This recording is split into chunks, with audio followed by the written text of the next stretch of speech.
I don't think a 50 or 25 basis point at this meeting matters a lot. As you said, it's really about the path. And I think on the path, I think we're quite confident that there will be a couple more easing measures coming. So, which means we're at the turn of the cycle.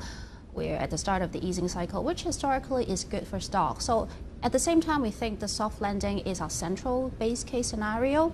And if that is the case, if you get the rate cuts, if you get a soft landing, stocks are more likely to outperform bonds in our view. Because at the end of the day, if we get a soft landing, probably not as many rate cuts we are going to get, but at the same time, the economy holds up, that's still going to be good for corporate profits. So if that's the case, I think we're currently modestly overweight bonds, but we're not going to go further than that because that is more likely to be a hedge just in case if there's a shock, there could be a recession.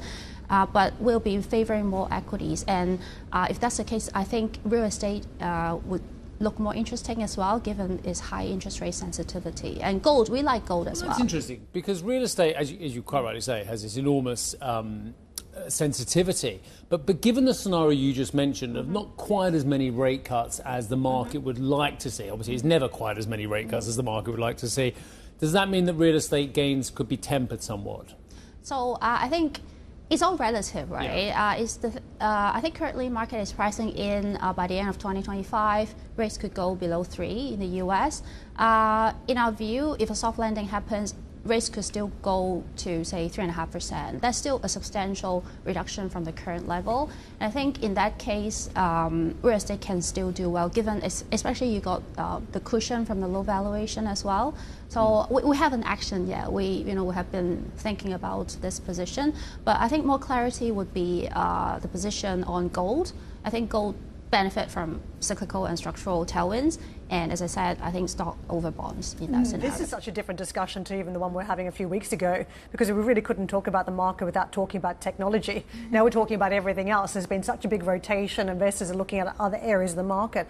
On a day like this, when you get rate cuts, you think that would be good for technology because it reduces the cost of capital and makes the growth potential look much stronger for some of these companies. But there is a view that, look, if it's 50 basis points coming from the Fed, these are stocks that are exposed to the economy. It might be negative for their earnings profile if we are getting some sort of messaging from the Fed around some sort of slowdown. So does that mean if it's 25 basis points, we start to see more momentum come back into technology because the state of play is fine and some of the valuations have been changed, I guess, because you've seen a reduction in some of the asset prices? To be honest, I think it really depends on how Jay Powell addresses this during the press conference and what the macro projections are. I think the communication side is so important. We all know what central bankers said is it can move markets, right? So I think if they do a 50 basis point cut, then they have to communicate that this is not because of an economic slowdown, or this could more be attributable to the slowing inflation. We feel that the current policy rate is too restrictive versus where core PCE currently is.